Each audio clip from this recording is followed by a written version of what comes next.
Na nossa aula da História da Educação, nós estamos na parte que fala sobre a educação na antiguidade. A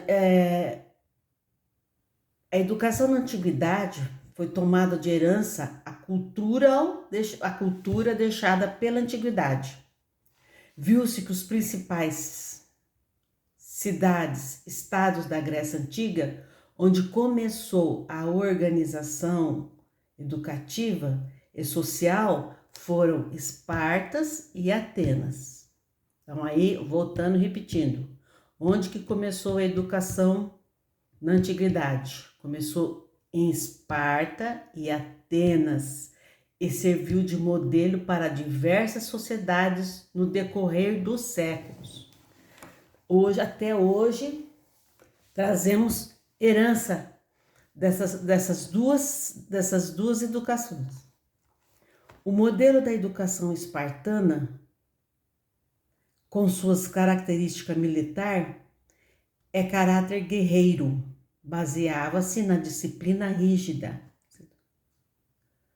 no autoritarismo, no ensino de artes militares e códigos de conduta, na competição e na exigência extrema de desempenho. Para maiores conhecimentos sobre como que se educava, como é que foi formada essa educação em Esparta,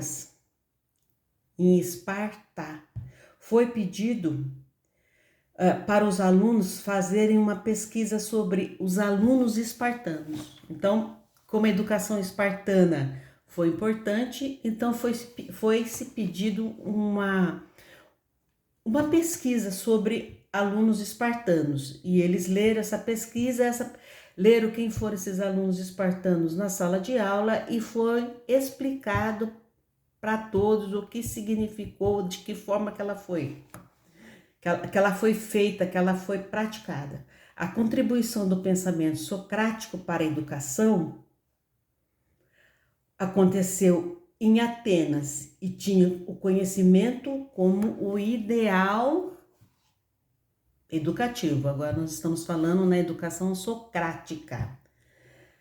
Atenas tinha o conhecimento como ideal educativo. O conhecer para Atenas, o conhecer era o que era importante. Enquanto para Esparta, vamos colocar assim, enquanto para os espartanos era o exercício físico, para o ateniense o importante era o conhecimento. O exercício da palavra, assim como a retórica e a polêmica, eram valorizadas em função da prática da democracia entre iguais. Os sofistas surgiram como uma herança da educação ateniense. Considerados mestres da retórica, da oratória, eles ensinavam a arte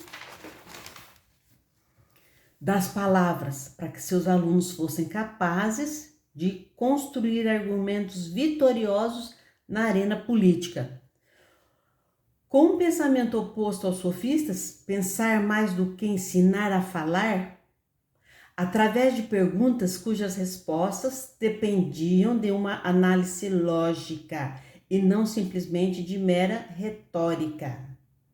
Nessa educação ateniense, a educação socrática, foi pedido então um trabalho para os alunos fazerem uma pesquisa sobre Sócrates. Quem foi Sócrates? Para eles terem um conhecimento, tendo em vista que estão estudando a situação. Apesar de oposto, tanto os sofistas como os socratianos contribuíram para a educação contemporânea e do conhecimento prévio do aluno.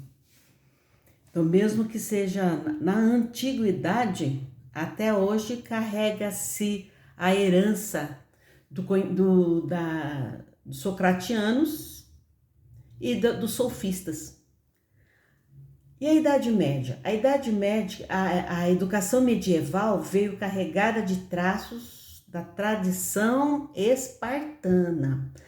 A educação espartana era aquela educação que tinha os exercícios físicos como o corpo como importância. Os estudantes eram formados de acordo com o pensamento conservador da época e os dogmas da Igreja Católica. Os círculos familiares ajudaram na formação da educação com os valores morais e até mesmo os ofícios responsáveis pela garantia da subsistência. As reformas religiosas e o Renascimento iniciou uma nova era para o Ocidente e ressurgiu os ideais atenienses. Quando se falou em reformas religiosas e renascimento, foi pedido também um trabalhinho sobre uma pesquisinha ali rápida sobre reforma, o que foram as reformas religiosas e o renascimento. O conhecimento era tipo como um corpo sagrado e passou a ser organizado para ser transmitido pela escola, com professor com autoridade e mantenedor de ordem da disciplina. Então foi aí que começou nessa situação aqui na Idade Média, que já começou a ter o professor ensinando, ele uma autoridade, detentor do conhecimento, mantenedor da ordem e da disciplina. Então, é isto, por enquanto, para nossa aula que fala sobre a antiguidade, a educação na antiguidade, a educação na Idade Média.